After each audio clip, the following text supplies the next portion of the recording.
চোখ ফুলে আয়নায় নিজেকে চিনতে পারছেন না? ক্লান্ত লাগছে? মাত্র ৬০ সেকেন্ডে জেনে নিন চোখের ফোলাভাব কমানোর সুপার সহজ ঘরোয়া উপায়। চলুন শুরু করি।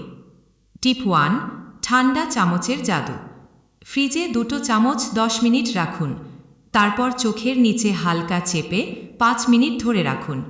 ঠান্ডা তাপমাত্রা রক্তনালী সংকুচিত করে ফোলাভাব কমায়।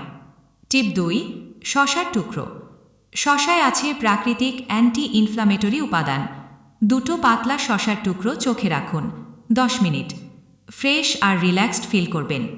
টিপ 3, পানি পান করুন। ডিহাইড্রেশন ফোলাভাব বাড়ায়। দিনে 8-10 গ্লাস পানি পান করুন, শরীর হাইড্রেটেড থাকবে। টিপ 4, ঘুমের যত্ন। রাতে 7-8 ঘন্টা ঘুমান। ঘুমের অভাবে চোখ ফুলে যায়। আপনি জানেন কি? 1 চিমটি কফি পাউডারের সাথে মধু মিশিয়ে পেস্ট বানান। চোখের নিচে লাগিয়ে 5 মিনিট রাখুন, তারপর ধুয়ে ফেলুন। ক্যাফেইন ফোলাভাব কমায় আর মধুর ত্বককে নরম করে। ফলাফল, ঝকঝকে ফ্রেশ চোখ। এই সহজ টিপসগুলো আজই ট্রাই করুন আর ফোলা চোখকে বিদায় দিন। ভিডিও ভালো লাগলে লাইক করুন, শেয়ার করুন আর সাবস্ক্রাইব করে বেল আইকন টিপুন।